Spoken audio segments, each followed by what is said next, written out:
Good day, and welcome to Glasnost in Our Time, where we try to look at the history of the world rationally in the hope that it will look rationally back. I'm your host, Anthony D'Agostino. It's July 13th, 2023. NATO has met in Vilnius.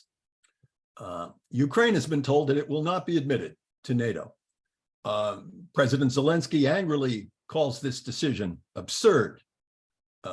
Zelensky is no doubt concluding that he will have to win the war in order to get into NATO. And NATO will back him as long as he can make the Ukrainians fight.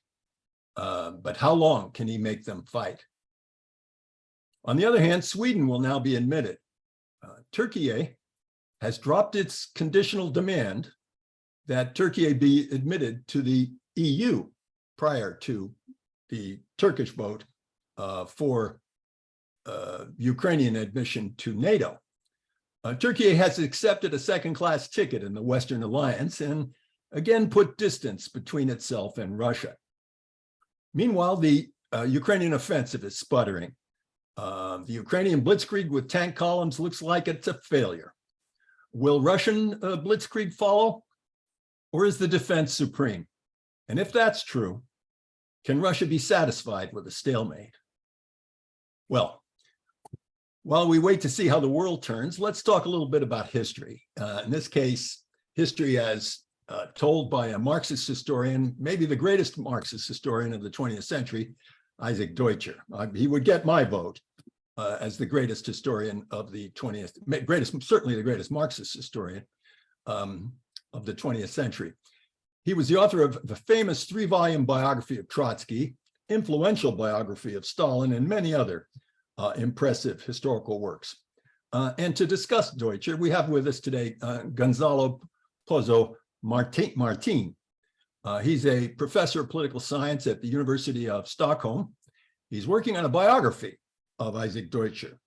And a few weeks ago, he published a fascinating essay in the London Review of Books on Deutscher's exile in London during World War II, when Deutscher was writing for The Economist and The Observer, and later on he would write for the New York Times Magazine. He would do a lot of writing for Western periodicals. So we're hoping to find out more about Deutscher. So welcome to Glasnost, Gonzalo Pozo Martin. Thank you. Let me ask you, Deutscher is well known to historians as a biographer of Trotsky and also as a follower of Trotsky. But you say, and of course I think that's probably right, that he was not exactly a Trotskyist. You also say that when he came to London in exile from Poland in 1940, that politically speaking, he considered himself completely alone. How's that? Yeah, thanks for the very good question. I think there's several levels to unpack there. That part of the narrative in the essay is all told by him. So this is his own account. And I think that in a sense that spares us from a lot of meta-analysis. The fact is that Deutscher did not consider himself part of any Trotskyist platform, certainly after 1939, after his arrival in London. And he remained in his own self-description independent of any platform, coterie, little coterie of a sect, and so on. He goes on slightly poisonously about that, and makes a point about that for the rest of his life. And this is a decision that he takes very early on in the winter of 39-40, being in London. And as he says himself in his little self-memoir, I could not imagine I was retreating from politics for good, which is quite a claim for someone whose first half whose first half of his life had been entirely about communist militancy and activism in an outlawed communist party in Poland. So I think, it's an interesting story because you can cut Deutscher's biography in two halves. After 39, at the age of 30, roughly a little older than that, he is Deutscher, the intellectual, living in exile, living in London. Eventually, he becomes a British citizen in 49 and lives for the rest of his life in London, and he never goes back to Poland. But the first half of his life in Poland is a kind of permanent quest for identity and crossing barriers and different forms of heresy, but very steeped in politics from very early on. And I think this is important. So between 1926, when Deutscher joins the, as I've said, the banned Communist Party of Poland, to 1932, when he's he's expelled from the party. We can come to the reasons, to the circumstances of his expulsion, if you like, later on. Deutscher certainly suffers a very drastic change in his political views. In 1930, even in the spring of 1931, he's still putting out very clearly not exactly Stalinist, but very hardline party line pieces, mostly through his work in the Yiddish periodicals, but other. I mean, Deutscher was an extremely intelligent and sophisticated intellectual, so he was never a pure sort of unthinking Stalinist. But he kept the line, he kept the party line very clearly, right up until 1931, when he is invited by the party or asked by the party to go to the Soviet Union to attend some of the sessions of the Internationale. And there he travels quite amply. And when he comes back, he is both awed by what he saw, but also deeply shaken in his convictions.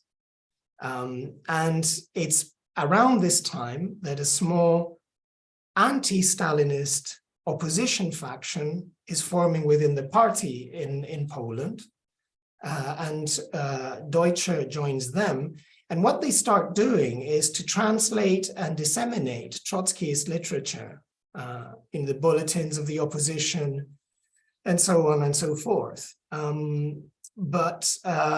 So the party, which of course has a very tough line against any kind of Trotskyist deviations, eventually expels him and his comrades in 32. And since 1932, he is a kind of one-man show, sometimes within the Polish Socialist Party, and other times just alone, but trying to get his head around broader historical questions, reading Capital very closely, and so on and so forth. But the idea that he simply represents some kind of classic Trotskyist figure, I think would be wrong. There is a kind of voyage, intellectual transition there, a slightly painful one, and it never results in Deutscher becoming a sort of uncomplicated member of the Fourth International or any of the other Trotskyist parties in the US or in Britain and so on. He's close to them.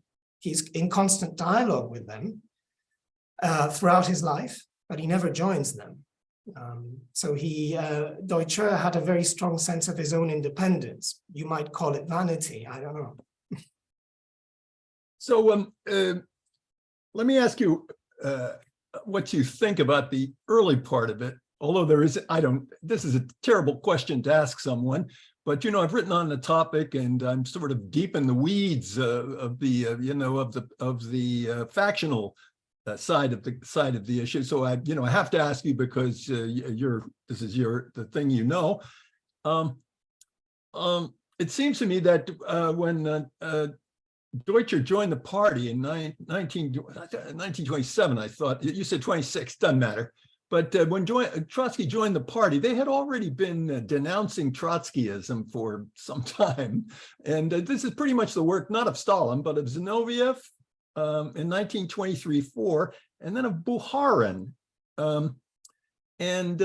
Deutscher was attached to the people who were closest to Bukharin, it strikes me, rather than those who were close to Zinoviev when he joined the party. So he must have parroted a lot of what they said about Trotsky. I think it would have to be the first desideratum of a communist in those days, to say you were for so-called Leninism and you were against so-called Trotskyism. So that must have been his line, and I guess he turned against this line, not over Trotsky, but over the whole question of the third period line, the line they adopted at the Sixth Comintern Congress in 1928, right?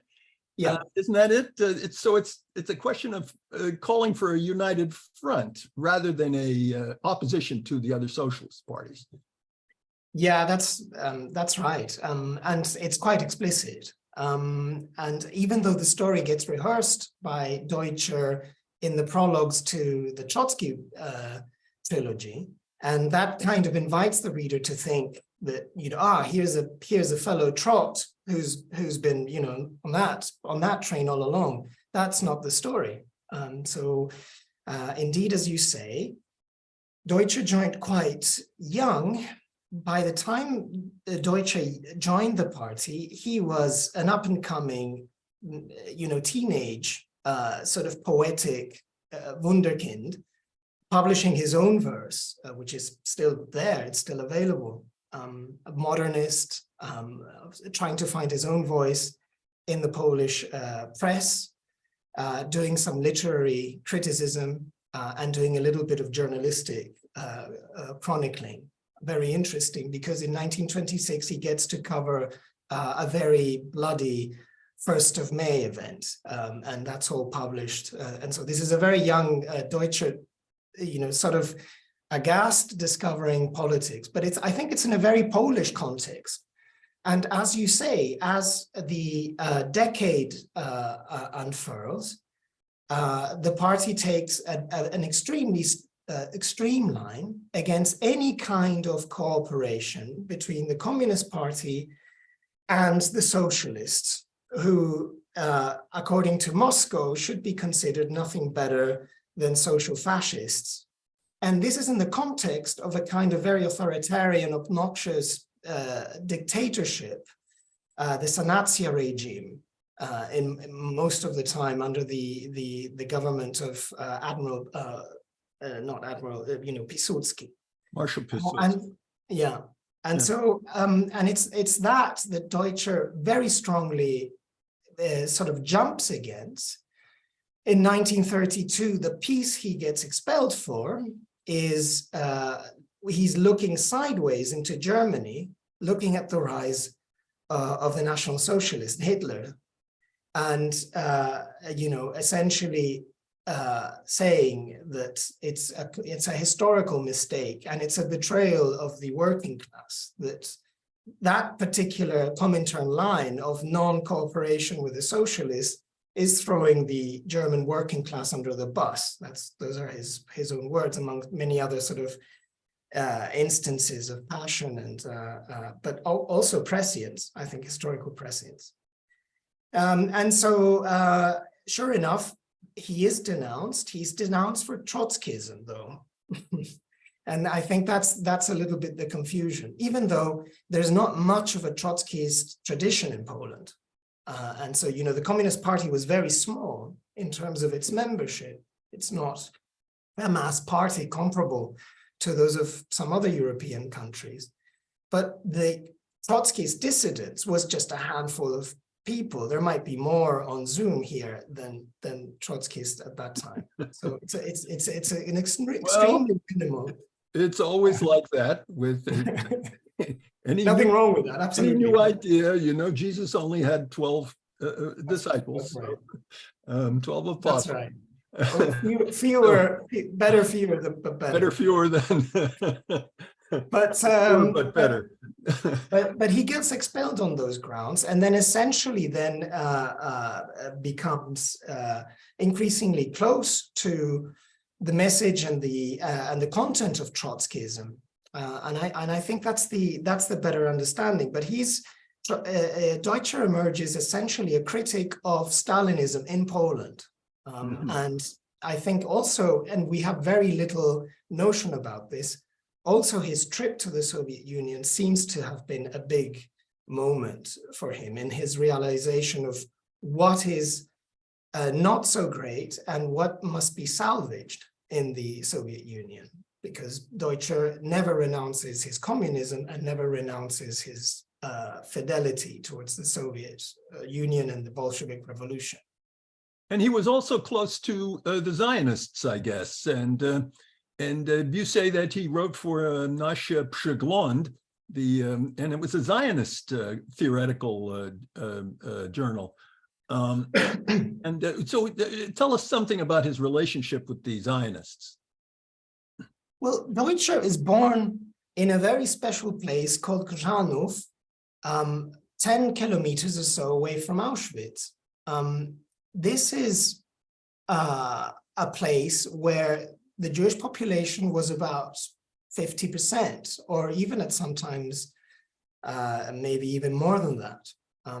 If you visit the town now, you'd never guess that was the case not so long ago, but that's true. And he came from a family where there was some very important Jewish luminaries. Deutscher's uncle sat in the Polish legislature representing a Jewish party. Deutscher had a sister who emigrated very quickly to Palestine in one of the Alishot. So Zionism. He lost everybody else, did he not? And everybody else eventually died. His father, his mother, his sister, his brother died. They were liquidated. They were yeah.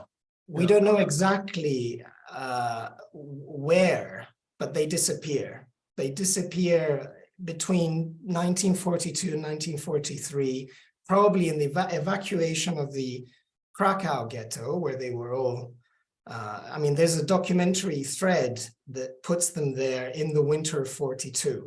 And we've got their address in the Krakow ghetto in the winter of 42. Then the ghetto is liquidated shortly afterwards. And the trace is never recovered. So they disappear somewhere there, and they're assassinated, right? But his half-sister had already been in Israel. I say half-sister because his father married twice. Deutscher was the son of his father's second marriage. His half-sister Hala had strong Zionist convictions and made the trip to Israel, took a ship and walked all the way from Haifa up the coast to a particular settlement where part of the family still lives. So there's a strong element of Zionism that always was around Deutscher, and in his early teenage years, he seems to have had some convictions. Now, this is a little bit tricky, and it belongs a little bit into the realm of family lore, what he thought about that. In his politics, from very early on, Deutscher becomes a communist, and he criticizes. He's frontal against Zionism, the Zionist project. He cannot see the point of a kind of rising petty nationalism in a context where the power of nations, as he sees it, is historically on the decline. That's one kind of way in which he criticizes Zionists very strongly, mostly after the war. But even before the war, he's got the sense that Zionism is a form of political backwardness, of embracing, holding on to very traditionalist and not nearly progressive enough identities and forms of politics. So he's, from very early on, he wants to transcend Zionism, and it's very clear that he sees in communist internationalism the way beyond Zionism. But then he has all his life a slightly more complicated relationship to Israel and the Zionist project, and it's an evolving one. So that moves until the very end of his life, the positions change. But for most of his life, I think he was not a Zionist. I think that would not be a good characterization. But sorry, he did write in Nasz Przegląd, our review. It just happened to be the main. We should say that Nasz Przegląd translates as what, our point of view, our review. Outlook. Our review. Okay. And our review was a fantastic daily, very cosmopolitan, incredibly good coverage, incredibly good international political coverage.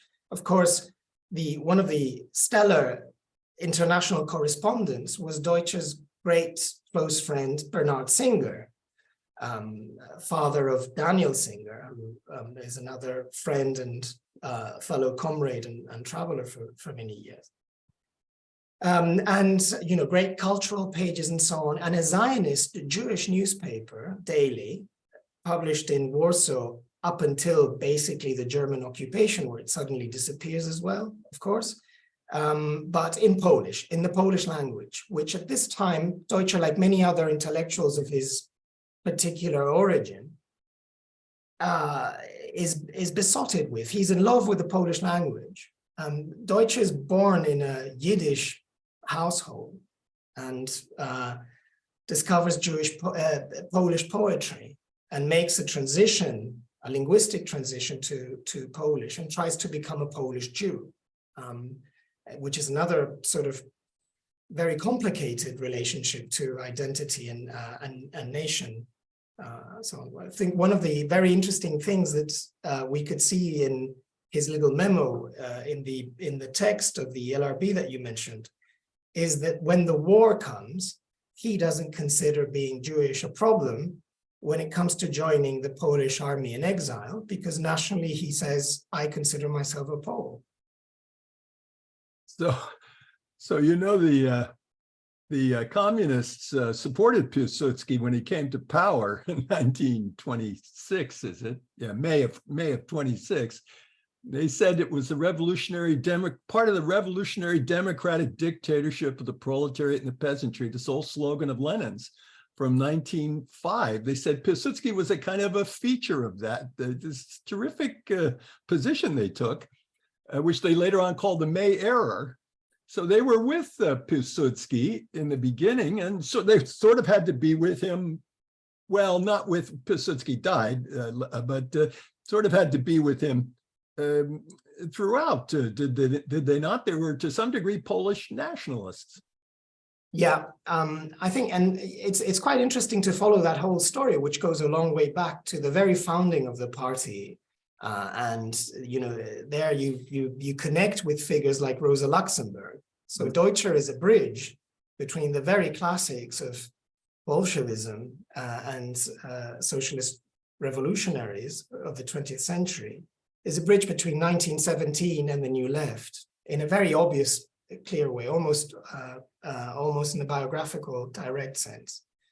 So the party he joins has a very specific national context, as you say, and a very sort of often tortured relationship with the question of national identity. When Trotsky is about to extend, if you know, take the Red Army into Warsaw, Karl Radek warns him about Poles and their very strong nationalist feelings, and you know, the sense that their ultimate fidelity might not lie with the Red Army indeed. Yeah, yeah.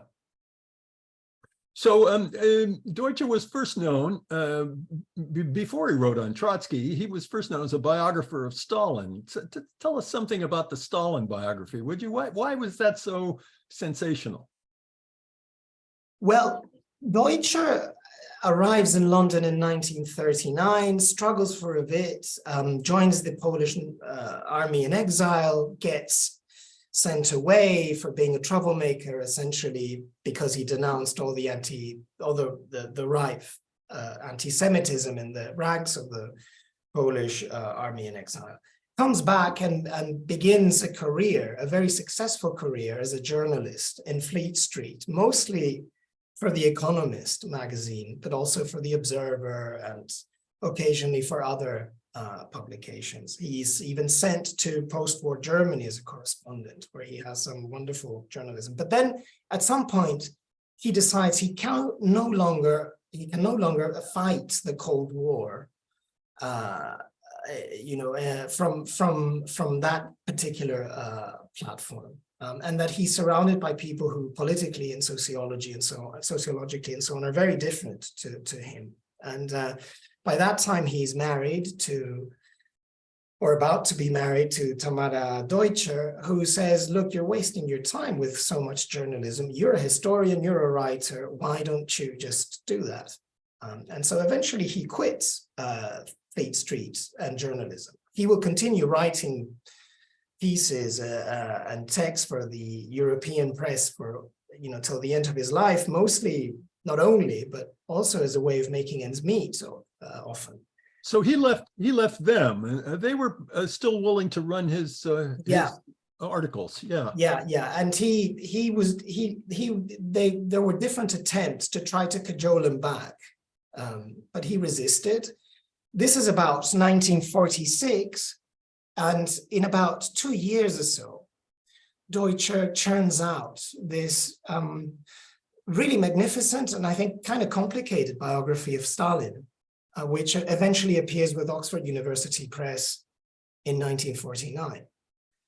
Now, why is this, as you say, such a sensational text? I mean, it very quickly gets translated into other languages. It's the object of a lot of commentary, and Deutscher gets endless flack, both left and right. And well, you can imagine, Deutscher is trying to do something which, from the very darkest point of the Cold War, is extremely difficult, which is to treat Stalin as a kind of objective fact, to accept the historical reality of Stalin, to look at Stalin, to coin a phrase, realistically, in the hope that that story might look back at him rationally. This is too far for many, and not far enough for many others. So he's not about to write a hagiography of Stalin. And in fact, Stalin has been his political opponent for many years. And in a sense, there's something in the Stalin biography that tells us that, Deutscher in a way had been preparing this book for much of his mature life, political life. He'd been engaging with Stalin for much of his life already. So politically, this is not a very complicated book for him. And at the same time, he's not about simply demonizing the character and scrapping all that away. There must be a real reckoning, and I think this suggests something that is very characteristic of Deutscher, which is a certain ethics and a certain commitment and honesty. Like writing realistically about Stalin is about the acknowledgement of a defeat, a political defeat at the hands of a kind of very reactionary force, which at the same time is a kind of incubus, a kind of weird transformation of the original October Revolution. And so the third element why this is a very spectacular book is that Stalin's still alive when it comes out. What other books on Stalin can one think of that scope and that political depth, trenchancy at the time of Stalin's, when Stalin was alive? I don't think I can Yeah. match it with many others. Maybe Yeah, Trotsky's own writings on Stalin, maybe. the only biography of Stalin up to that time, only respectable biography that available, was Boris Suvarin, Stalin in 1936, if I'm not wrong. Oh, and there's an Isaac Levine book on Stalin, I think from 31 or something. So Deutscher still had a lot original to say about Stalin. And at the end of it, he ends up saying Stalin's like Cromwell, Robespierre, and Napoleon. What do you think of that? I don't know what I think about that, Anthony, to be honest. And I don't know what I think about that, because I don't know what Deutscher really, I don't know how coherent that is in terms of Deutscher's own thinking about the whole Soviet experience and the Russian Revolution, because he's extremely ambivalent in the end. I think what he means is that there's a kind of internal defeat of the Bolshevik Revolution, and at the same time, there's a kind of movement forward. Deutscher is very keen to hope for a situation where one can claim that there is no iron law of history, say, a Napoleon or a Robespierre or a Cromwell and so on, that has applied to 1917. He's very explicit about that in some fragments in different texts. And then in others, he has to accept that there's been this kind of situation. And I think historiographically is extremely interesting. This is a biography, but is it a biography of an individual, in the sense that we can read so many biographies about the minutest psychological realities of Stalin's, brain, and we can learn all about what Stalin was wearing, what kind of color of underwear he had the day that his wife committed suicide. There's all kind of biographies like that, Simon Sebag, Montefiore, all the incredible details, but they're not historically significant, right? Well, but the argument that they always had about Deutscher was the statement he makes about Stalin being historically necessary. Yeah. Historically necessary. What do you think of that? Historically necessary. I think, yeah, what I think about that is that there is an extreme sense of trying to work through the very unpleasant reality of Stalin. And there's an element of Trotsky's sophistry here, I think, of casuistry, and, that's a very theoretically convoluted understanding of that. Does Deutscher really want us to believe that the movement of events like 1917 is so independent of their politics, of their personalities? The great biographer of Stalin, of Trotsky, and had time allowed, of Lenin, putting forward such a mechanicist understanding of this is hard to agree with, I think. At the same time, and that's a kind of sustenance for Deutscher's essential point about the Bolshevik Revolution, which is that even if defeated, even if betrayed, it could not be taken back, so that it also was a reality that was here to stay and could eventually be redeemed, and that the kinds of progressive triumphs that it had, education of swathes of people who until very recently had been condemned to illiteracy, immense economic development and so on. His great faith was that Soviet man would be clever and able and willing to take on some kind of reform. so that the seed of the Bolshevik Revolution had been planted. It was too late to take that back, and eventually it would come back. So there's a kind of article of faith and an expectation. And I think in 1948, Deutscher's assessment of Stalin is trying to work that through. I should say that, of course, Deutscher worked through a couple of more additions to the Stalin biography up until 1962, I think. And he is very clear that he was right in 1948, so for 1949, so that he didn't take back he didn't revise anything too substantial about his own thesis. At any rate, one has to see the Stalin biography in context with Trotsky and in context with eventually a book on Lenin, plus, and this would have been the whole life project together, plus some kind of economic and social history of the USSR. And he had been on contract to finish the last two books, the Lenin biography and social history of the USSR, since the 1950s. So he would have done the kind of biographical triptych plus the deeper structural history of the USSR, right?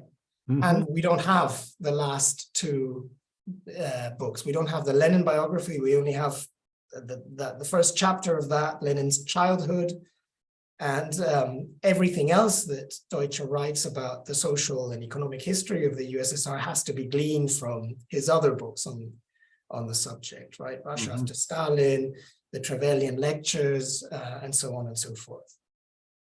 And so sorry. Go ahead. What were you going to say?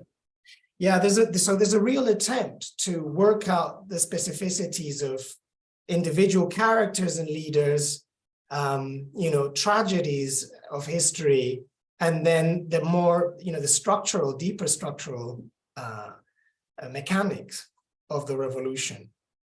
So the biographies shouldn't be seen as something that would have stood alone. They should have stood atop of a much sort of deeper study that Deutscher had been sort of dreaming about since he left Poland, in fact. And that never came to be. So this is kind of an incomplete project, right? So I think we have to be very admiring of his breadth and of his ambition and honesty, commitment, and so on. It's extraordinary. He also wrote about Mao and about Khrushchev, and in fact, he even saw some echoes of the quarrel between Khrushchev and Mao, some echoes of the Stalin-Trotsky quarrel earlier. Do you think that stuff holds up? The stuff he wrote about communism after Stalin, do you think that holds up? I think it depends on what kind of scale you judge it by. I think one can read it and try to put oneself in the vantage point of the 50s, say, and 53, 54, 55, of someone who has a kind of very long engagement with history and a very kind of deep notion of politics and history, but at the same time is being called on permanently to comment on the events of yesterday. And in that sense, I think his readings of the conjuncture certainly stand, at least in the sense that they tend to be superior and further seeing than many others. And so again, that's not nothing, especially if we consider that he was always working without the kind of infrastructure of the established journalist or the established academic. Essentially, he was a freelancer working with his wife, with his life companion, who helped him. But that was basically most of, as much as his support went. I think in the long term, no, I think we have to, in a sense, see that if Deutscher was in any way right about many of the things he said during the Cold War, it's certainly not for the reasons he thought that he would be that he was right. And I think this This goes for the, for Khrushchev and China. This goes for the Soviet Union and that experience in general. Events really didn't pan out the way he thought. It also even goes in the sense for his commentary on Israel in the last couple of years of his life, right? So just at the time when he's coming back to... Tell us a little bit about that, would you, please? Yeah, well, as I say, he thinks there's something very tragic about the foundation of a nation state on the basis of the immense tragedy that European Jewry suffered at the hands of Hitlerism. And he thinks that it's a kind of, well, he's got this immensely, I think, moving, and it shows you the quality of the thinker, this kind of ethical quality that I've alluded to. He, at some point in The Non-Jewish Jew, in one of those essays, he says, I'd rather have the 6 million Jews back and throw away the Jewish state, right?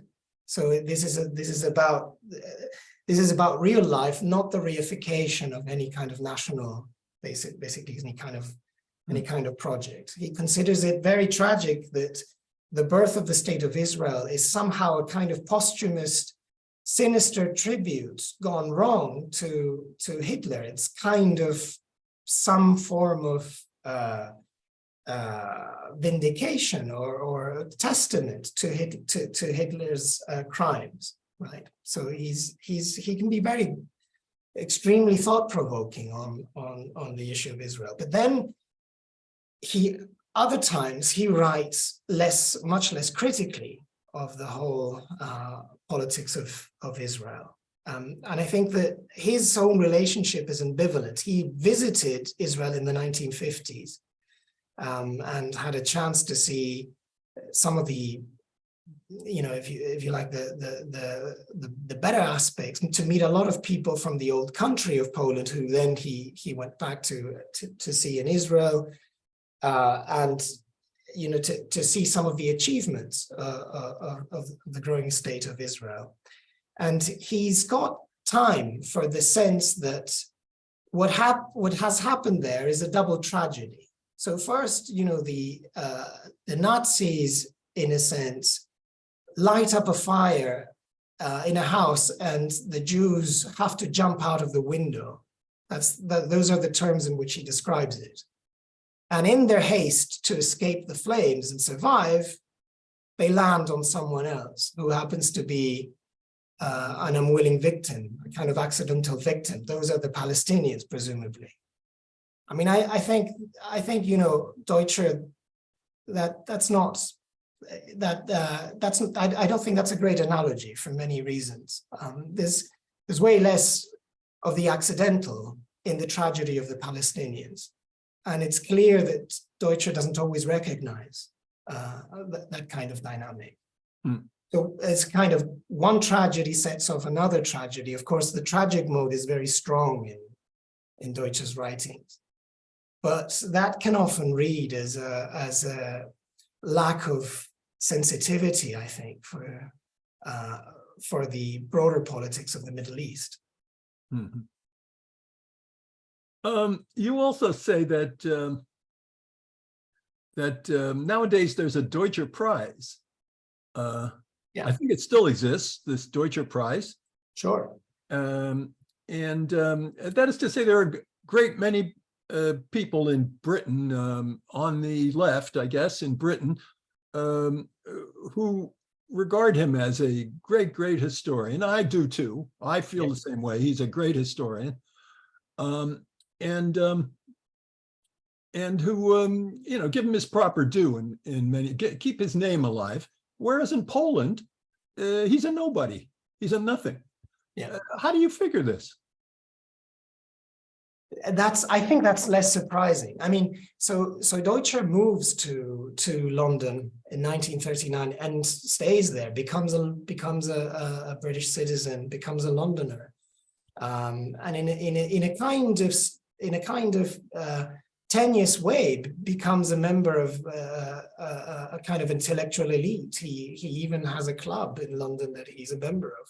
So there's elements of, him writing for The Economist, he always keeps his fears politics, his fears independence, and so on. But he joins a kind of well, writing for The Economist, doesn't that say that he wanted to speak to all classes, that he, did not want to argue to the choir necessarily, but he wanted to speak to all classes and speak to history generally? Am I taking that too far? No, I don't think so. But I think that it's a professional move. I think he arrives in London. It's very clear that he's got nowhere to go to and no money. And the only thing he knows is journalism, because he's been a proof editor for 14 years. And, the smell of the printing ink and the newspaper reels and so on is his life. It's all he knows. So he tries his luck in several places, and he gets very lucky at The Economist because there's a particular editor who's a very special sort of character and open to the talents of Deutscher's kind, and recognizes immediately Deutscher's potential and so on. And from there, he has a very successful career. I think you're right, you're completely right, that he wants to, he certainly wouldn't want to become someone who's just writing for the preaching to the converted, preaching to his particular niche. And I think there's an element of self-confidence, shall we say, ego maybe, but there's an extreme confidence in himself intellectually that, in any way, any smaller platform that The Economist would not be suitable for him. He's a kind of world intellectual. I think he sees himself as in that way, a very honest one and a very passionate one, but he does see himself that way. So you're right that, but then he thinks of reaching a broader audience that way, and he never compromises on his views. And when he decides that he's going to write for the bourgeois press, as he calls it, he is almost at fault in how punctual he is before he tells the editor-in-chief of whichever publication he's writing for that he's a Marxist, and that his politics are very clearly on that side. Mm-hmm. But why is he so unknown in Poland? Well, he was written off in Poland. There are some interesting contacts between the Polish embassy in London after the war, and then later on Warsaw and the Deutschers in the 1950s. Attempts to try and see whether maybe Deutscher would consider sending some article, some essay to some of the leading intellectual journals in communist Poland, in the People's Republic of Poland at the time, and to see maybe some links can be established, and they fall through. There's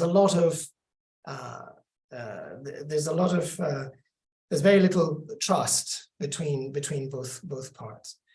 And eventually what Deutscher is saying about the nature of these regimes in a very unimpeachable, objective, high standard, elegant, persuasive way makes him, in a sense, an intellectual figure worth sort of blacklisting.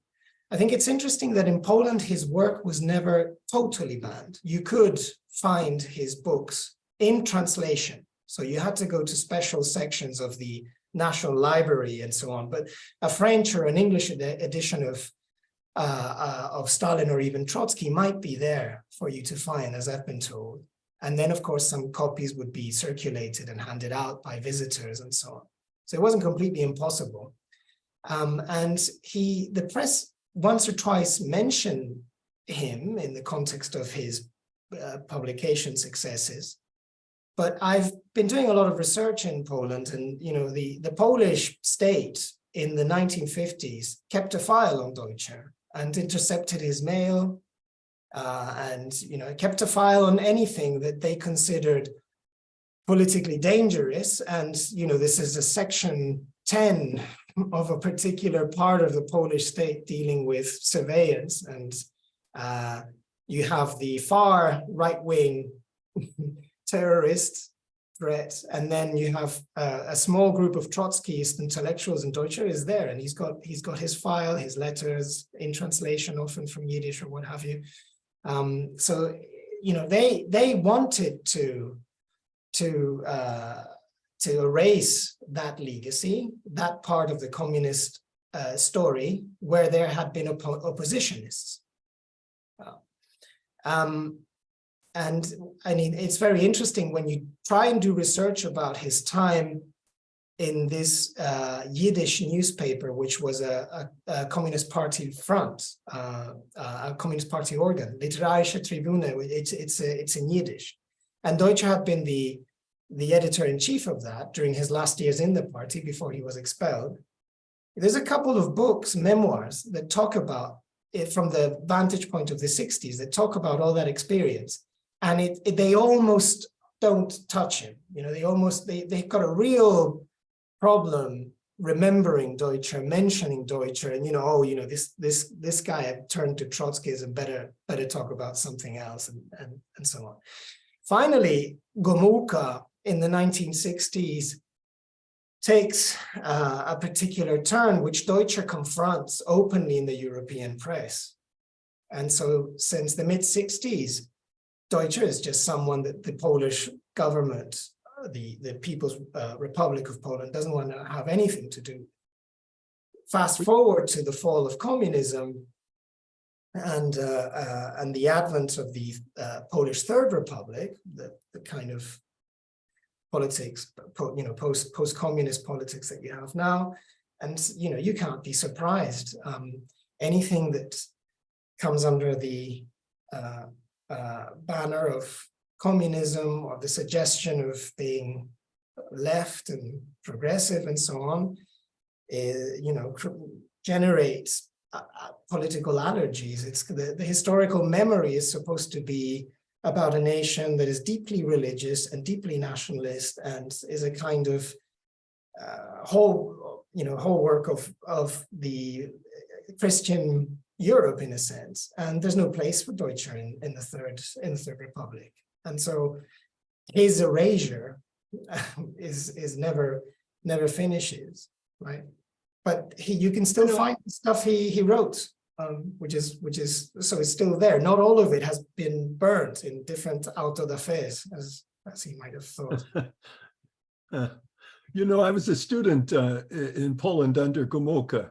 Wow. In 1968, and the student risings, which is quite universal. I couldn't believe, much more universal than any student rising that I witnessed in the United States during the same period, or in Western Europe either, where there were quite a number of them. And Gomulka, came out and said it was all a question of Zionism and the Polish Jews, and the Jews are always going to create trouble, blah blah blah. And this was horrendous, absolutely horrendous, and no doubt that's what made Deutscher, gag on the whole experience.